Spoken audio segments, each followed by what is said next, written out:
I'm trying not to cuss because I can't help it. It's in me. I'm trying to keep this PG.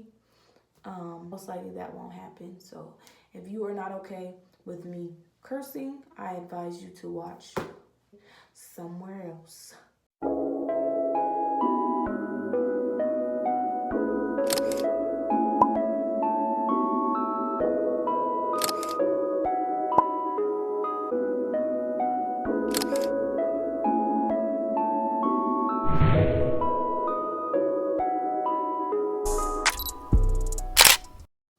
What's good? It's your girl, Holly Rex, and I'm here today with a video about how I made my daughter this house bed. No cap, it was really, really easy, really easy. So basically, I'm just here to show people that you can do it too. Look at me. I don't look like I'm out here building stuff, getting these hands dirty, but I am. And you can get yours dirty too, and it's nothing. Like after the troubleshooting that I had to go through, but you don't have to go through that because I kind of went through it for you. Besides this bullcrap bullshit, fuck that. Besides this bullshit ass pandemic as things is going on, I'm excited that my daughter finally got her own room. She can get up on my bed. I can give her the boot. She's been sleeping with me for 6 years. My daughter is 6. Y'all, she's 6. 6 years. We've been sleeping in the same bed for 6 years. And now it's time for her to go love and enjoy her own space so I can love and enjoy my space. Y'all know what I'm talking about. Y'all know what I'm talking about. So everything is closed, but to be honest, I never was going to buy this bed. Pottery Barn, if I'm not mistaken, that's what it's called. $7.99. Ridiculous. I'm gonna insert a picture right here. You think I'm lying? SD and everybody, this bed was costing and ranging from $200 and something to $500. That is ridiculous for a piece of wood. And a lot of people that was making or made, they use, it looks like 2x2s. So little skinny pieces of wood. Not the thick pieces of wood that I use. I use majority 2x4s. Only time I use 2x2s for the top part. You'll see that in a few. But yeah, not happening. I was not paying $700 for a piece of wood. I did this project all in total.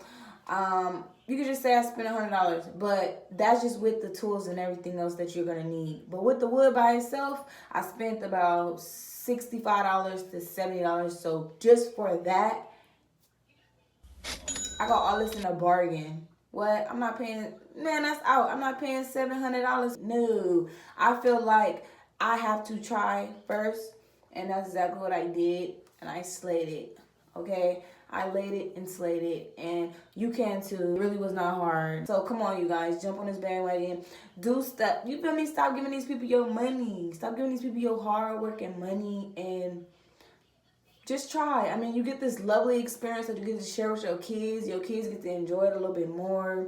All those great things in between. And I love doing this. So basically, after all of that, let's get into the footage that I do have of me actually doing some stuff. So I'm gonna do a voiceover really quick. These are the pieces that you need to get, how many pieces you need and what. And these are the cut lists that you need, basically, so it could be in and out of store. I revised everything because I was following some instructions from something else and it didn't work out. So this is the new cut list and everything that ended up working out for me in the end. The 40 pieces that you see me pointing at right now, you're going to get 2 pieces out of 1 plank. So you only need 1 plank. So that's 4 pieces for 2 planks of wood. They're pretty long. I think 96 inches. I'm not sure. And then the 2x2s you see me pointing at, you only need 4 if you're going to make the chimney. And if you do not want to use the scrap pieces to get the chimney pieces, because if you are going to use the scrap pieces for the chimney pieces, because there will be some left over from the others, you have to measure that and do that accordingly to get it and make it work. But if you don't want to, just buy a 4th piece, cut the chimney pieces, and you're gonna have an extra piece of scrap left over, a pretty long one. But yeah, it is what it is. It was $2. But yeah, basically just keep watching and you'll see what I'm talking about. That's it. Then you need 10 1x4s, but I got 10 1x3s because I don't see no 1x4s. Then you need some power screws. That's them right there.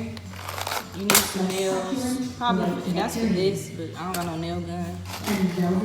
You need this, which is for your pocket holes. You need a drill. And you need to cut some of these at a 45-degree angle. If you have that power tool, then kudos to you. If you don't have it, then you need this. Lowe's do not do angle cuts. They only do straight cuts. So you will need that. And the way that works, oh yeah, and you need some wood glue. So I already have this, so I'm just using this. And then what you do is you put a piece of wood inside of here like this, and then it comes with this, and then 45-degree angle is right here. So you could put it here like that, like that. Saw it in at 45 degrees.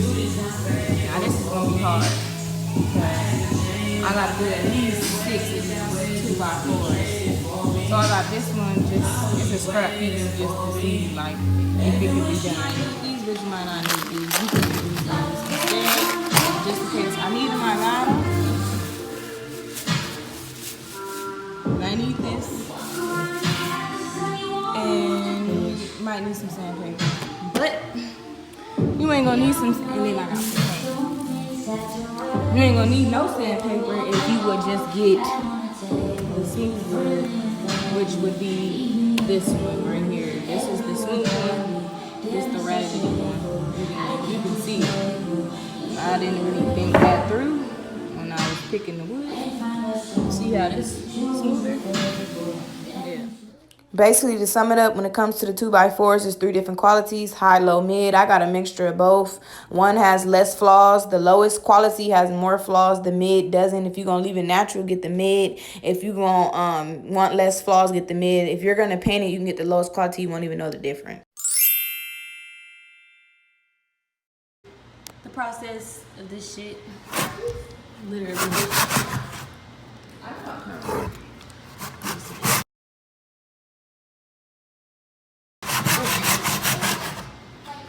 Side on the top, and I'm using this scrap piece, so I'm cutting to the floor, and I gotta sit on it because the bitch ain't got clamps and stuff. So basically what you want to do is you want to start from the edge of the plank and 45-degree the angle downwards so that you don't lose any length, especially when you are cutting the pieces to exact length. You want to keep that, you need that, and you should be good. So like I said in the beginning, I did run into some problems following some other instructions and troubleshooting and all that, and it's the next day when I regrouped and I figured out a solution. Okay, so yesterday we came into a couple of problems, starting with that. So yeah, with that shit, you have to be very precise when you are trying to fit 2 45-degree angles back together, and that was my problem. My shit was not precise with that saw. I don't think I like that, and my angles was cut fucked up. So I gotta recut a lot of shit. This is what I ended up going with, a new design. So this is the new design and the cut list from in the beginning. I fixed it, and this is what worked out for me. We're going with the triangle, with the square on the square, with the at the end. Cut the sides off. That's what we're doing. Same with this one. I got a couple holes that I done fucked up. These pocket holes right here. Clearly, this is not how you do pocket holes, but I ain't never did no pocket holes, but I got my shit together, and this is not what it looks like in the end. You see? Fucked up. So I'm gonna just cut this off. This gonna be the bottom part now. Then I gotta cut a new angle at the top of that, and I gotta get it straight. So I finally figured it out after lots and lots of trial and error. I got the house to be a house shape, and I did fuck some shit up. Let me show you. I cut some of the planks too small.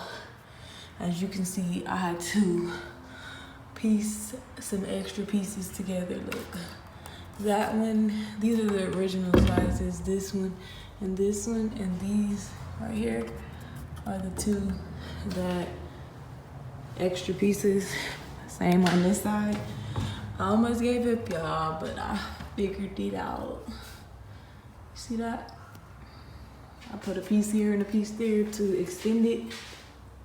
And then that's what it looks like. This is the actual front. Anything you see with all the holes, like these pocket holes, this is the inside of the bed and not the outside of the bed. So what you're looking at on this one is the inside of the bed, because there's no visible pocket holes.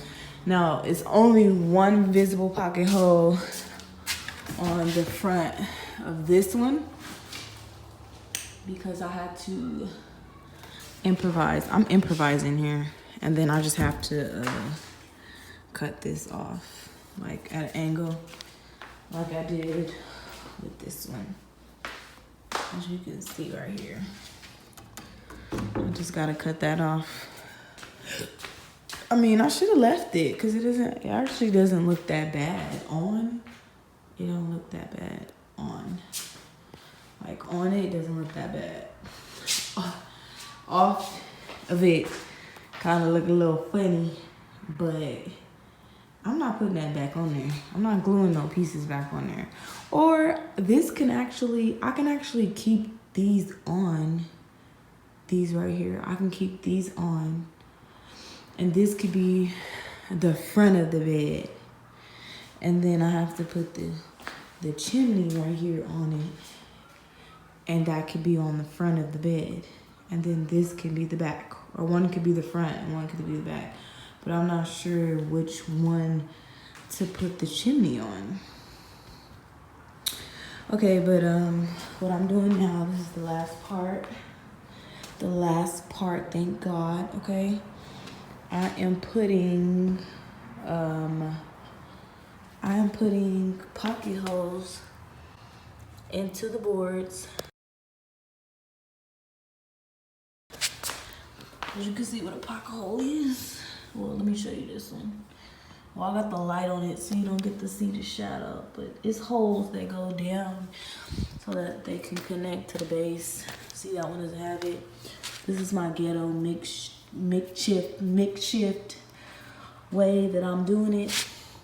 Okay, so this is the Craig pocket hole thing, and you're supposed to put or buy a clamp with this, but a bitch didn't get one, and a bitch don't got time. So what I'm doing is putting some tape on it to give me a little resistance, and then I'm stepping on it right here. You're not supposed to cover up that hole because the little chippings are gonna come out that. And I'm putting my weight on it like this, and I am my clamp. And see the holes up there? Let's see how the holes are from over there. And then I take the drill like this, right? And then I hold this down and I drill in.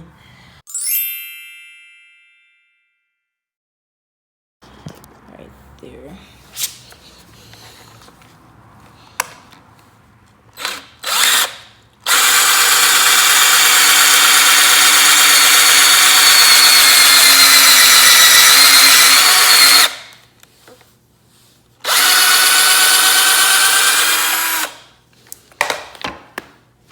And then I take the tape, right? The shavings I was talking about. I take the tape off. You see, you got the little pocket hole. And then I move it over. Move it over to the next place. And then I just pull. I like pull the tape as tight as I can. Like that. But I kind of want to move it over a little bit. Move it over just a little bit, like right there. And then I step on it. I make sure this is all the way up, all the way right there on the edge. Then I do it again. Make sure it's snug. It moves a little bit. Oh shit. hold it right here, put that in there, see that? And then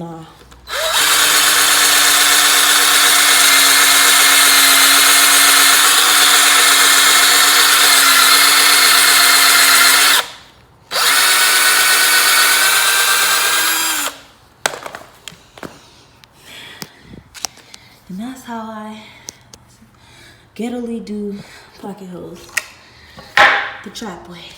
And I've done every one like this. I don't recommend you doing it, but if you ain't got no other way to do it like me, you trying to get something done, then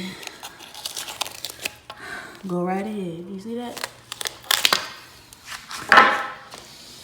And then I got one more, and then this one, I'm not sure exactly if they need that or not, but I'm about to find out real quick. So basically, this is just how it all started coming together. What I did was I fully assembled it in the garage to make sure everything was lining up right. And then I took it back upstairs to the living room and assembled it back and painted it. I don't have a video of me assembling it because my phone died. But basically, I've got a couple clips and you will see it fully assembled in a second. So, I already put the bed together, the frame, and now we're painting it pink. Pink, and the chimney is going to be rainbow. And the chimney is going to be a rainbow color. So, rainbow color. So far, we got 75% of it done, and then we're gonna let it dry. And then I have some spots like up there where I filled in a couple cracks and stuff.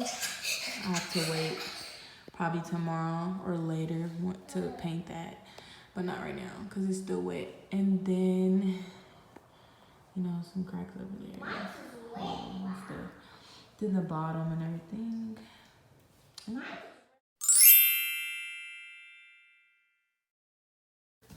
Your girl is back. I did not show y'all how I put it together. I'm just showing like brief progress. I'm not necessarily showing you how to do it. Everybody know how to paint and all that type of stuff. And this is for a full-size bed. Just fixing that part. Cause you know, one of these corners, I didn't cut the corners off the front right here, but I cut the corners off the back. But if you wanted to go all up against the wall, cut the corners off. I kind of use this as the front to make more of the house shape, and then the back. And now I'm doing the planks. So I screwed two screws in these two corners. One right there, one right there. Now I gotta put these flats down. Put some screws in. Mama, I want one. Flats that I screwed down or whatever. Excuse the bears. These kids been in here messing up the room, and then I ain't even did nothing to the room yet. Like, come on, man. Just get, come on.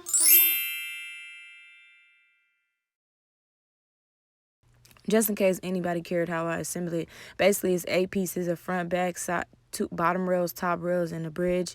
Once you put the front and back pieces together, you do not take them apart. Just attach the rails, call it a day. I put it together by myself, so you don't really need help. If you have it, even better. Then you put the bed slats and you call it a day. So for the chimney, you do not have to do yours this way, but I bought the nails and realized I didn't even have a hammer, so I took those back. I just used the pocket screws that I had, drilled 2 pocket holes, screwed that down into the base, and when you are screwing any part of the house into whatever part you're putting together, you do need to apply pressure or the screws will just push the item away from you. Basically, it will not drive into whatever you're trying to screw it in. So apply pressure and you will get a snug fit. Basically, that's it. So to put the pocket screws, the Craig Jig pocket hole kit comes with this bit. It's like an extended pole bit. I don't know what to call it, but that's what I'm gonna call it. And you just take it, put it in a drill, and then place the pole, place the screw on top. It does have a magnet on top, and then you drill into the hole. And that's how you take it out, and that's how you put it in. You cannot remove the screws without the bit. And yeah. You can see in there the screws, and you would take this right? And put that in there and drill. And then the same with that. Tuck it in there. That's how I drilled it down. You do have to apply pressure because you have to push this downwards so that it can go into the base. But yeah, that's basically how you would use this. Put it in there. This is how the bed turned out with the mattress. We definitely wanted a platform bed, and that's what we were going for.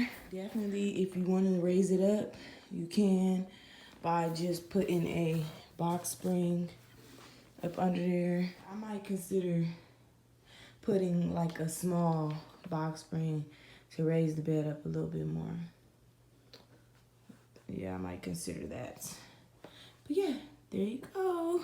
Don't mind my attempts on a hot pillow. I gotta redo that another day. So yeah, guys, stay tuned for more DIYs as I try to get this room together for her. I'm gonna decorate it, hide a couple of my flaws, just in case y'all wondering, what does that look like? Don't worry about it. And yeah, here's some more. And the more, what do you think? It's perfect. You love it? Yeah. Okay, now tell everybody to what? Like, comment, and subscribe to my channel and watch me do a whole lot of other stuff. Now tell them bye.